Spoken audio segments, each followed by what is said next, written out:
Usually here Sunday morning. Had to come down here to break down some boxes. So first of all, we do have our gloves. We did wear gloves today.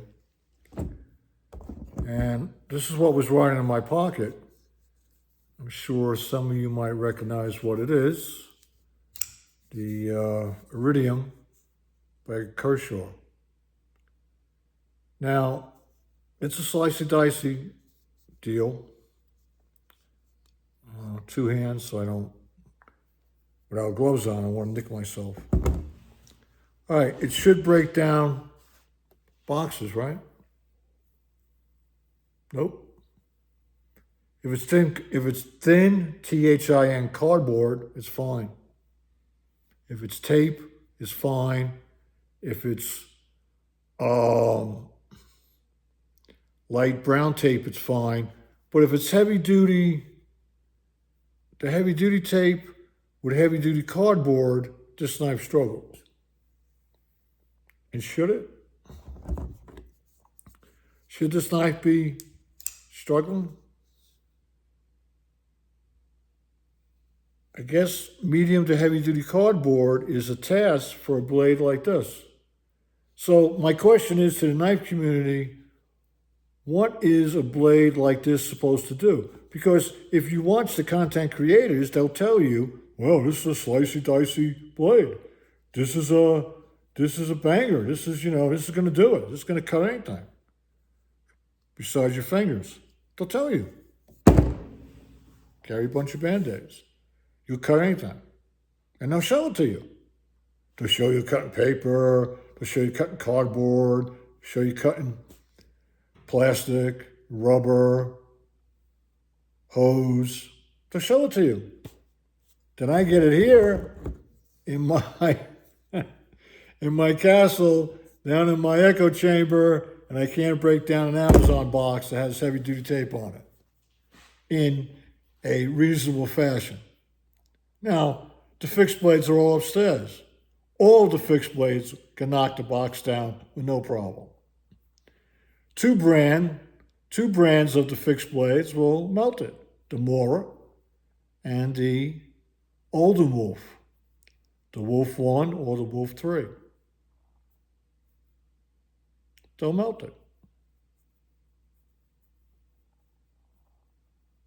They'll melt it even better than a Cold Steel SRK.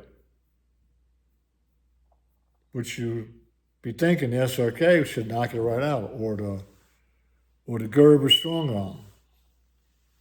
Not so. They're not all the same. So the quest for the one knife is, well, what about the Rat 2? Or the Rat 1? What about the Rat 1? Isn't that supposed to be the all-purpose inside-outside knife? Supposed to be, but it's not. It's funny how they promote the blades, but when you get the blade here, this is touted as a slicer, okay? This is touted. Every review that's a great review will tell you, it's a slicer. It's going to be slicey. It'll measure all this thickness of the blade. It'll come out with all these numbers. They'll tell you what kind of grind is here and all that. Okay? What do you got to say, geezer? It's in my pocket. I need to use something to break down boxes today. I pulled it out of my pocket. It didn't work. So, is it going to ride in my pocket now? No. Because it's not a full encompassing blade. That's what I'm looking for. I'm looking for the blade that's in my pocket that can do anything. Anything. And breaking down a box is part of doing anything. Open the box is part of doing anything.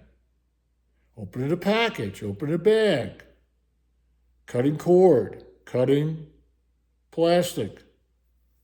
Not heavy duty plastic. Cutting a wire tie. Now, is this going to slice through a wire tie? No. You have to leverage it in that wire tie against whatever that wire tie is tying. If you leverage it the right way, no matter what blade you're using, it will break the wire tie. Okay? They're all little things you need to know. And I'm not wearing gloves, and I'm talking about these knives. So let me do this before I have an issue. Because you know I'm going to have an issue. Okay? Because these items and me are not getting along at all. So there we go. Now we can talk about whatever we want. But, you know, it's just the same old story. Suckers born every minute. They presented the knife to me. I bought it because I thought it was something I wanted. I don't need any more knives. I got 30 knives, right? 10 fixed blades and 30 foldables because I have knives laying around everywhere. I forgot to put them in the video. Got a couple in the drawer, a couple over there. Little thing here, little thing there. I don't need them. In the big picture of things, actually I need no blade because I don't do that type of work anymore. I don't do that type of work where I'm required to have a knife on me. Well, how would you defend yourself? I don't carry a knife for defense. I carry a knife for everyday tasks. Defense is not one of them. Carry pepper spray for that, and I'm going to vacate the area. And if I can't vacate the area, it's going to be worse than me using pepper spray. Well, it's going to be whatever's at hand that I could grab. It's not going to be a blade.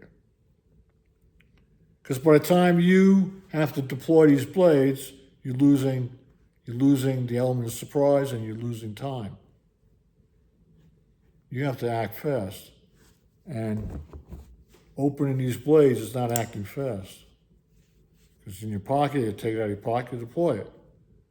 That's why I want to find a good self-carrying blade on my belt. I'm not able to do that as of yet. Everybody said, get the rake. I got the rake, it bit me. The rake I cannot carry on my belt. But the gizmo that was on the rake. It's a gizmo. It's a gizmo for a belt. I don't even know what size belt it's for. I'm not even going to bother because I'm not going to go out and buy a belt to carry a knife.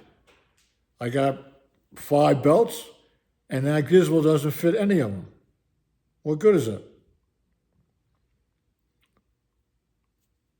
Yeah, it's a nice knife, but not with that gizmo. I bought that knife because of the sheath, because that's how it was touted to me. Once again, I get it. Nah. It's a lot of nahs from me. It's nah. You're not getting a yay. Not like the Yankees won the American League Championship. Yay. That was a pleasure to watch. This whole scenario here, a waste of time. Waste of money. I admit it. That's why I'm in backpacks, and pouches. Sling bags. Talk about the sling bag real quick. Well, might as well just keep talking. It's a long video. Talk about the sling bag. I'm trying to figure out why it's so heavy. Get the scale thing. I buy the batteries because the battery is out. New battery in there. Go away. Yesterday, it weighs 5 pounds. What the heck am I lugging around? It weighs 5 pounds. The bag only weighs like 2.5, which there even surprises me that sling bag weighs more than my Talon 44 from Osprey, because that only weighs 2 pounds. So right there in my head, I'm thinking, put the sling bag down, use the Talon 44. And forget about the sling bag. But the sling bag is beautiful because it's on your back, sling it around, and everything's right in front of you. Can't beat that. You cannot beat that. I can tell you, as a backpack, pouch, fanny pack, waist belt, pouch carrying guy, you cannot beat that type of sling bag from 3V Tactical. There's nothing. There's nothing you're going to show me. that's going to beat that. Because if I had a weapon, a handgun, you know how fast I could deploy that handgun from that type of situation? It's concealed. You don't know I have it. Fling it around, and I have it. I don't have to reach in my pocket. I don't have to reach in my hip. I don't have to try to do this motion.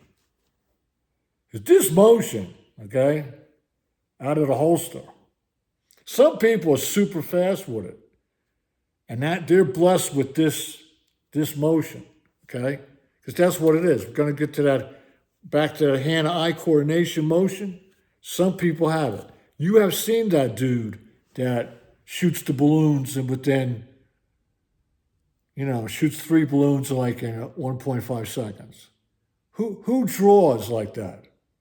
If that guy was back in the Western time, he would have been the all-time gunslinger, right?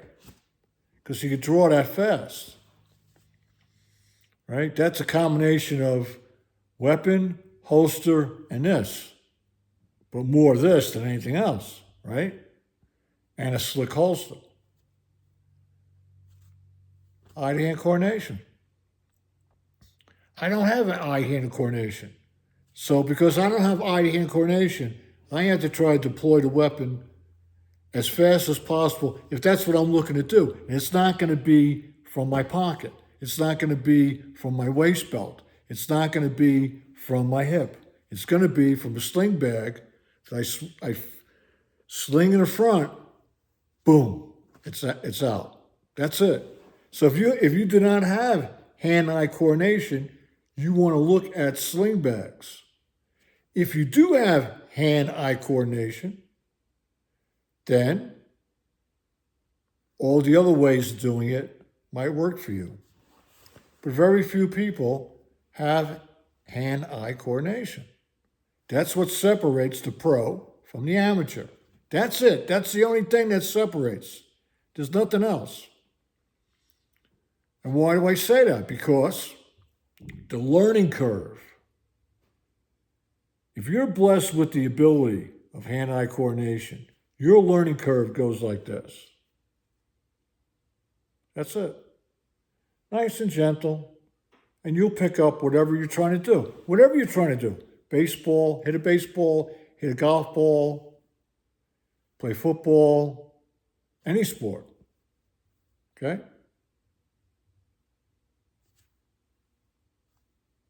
Target shooting, whatever it is. There it is. There's your learning curve. Now, if you don't have hand-eye coordination, here's your learning curve.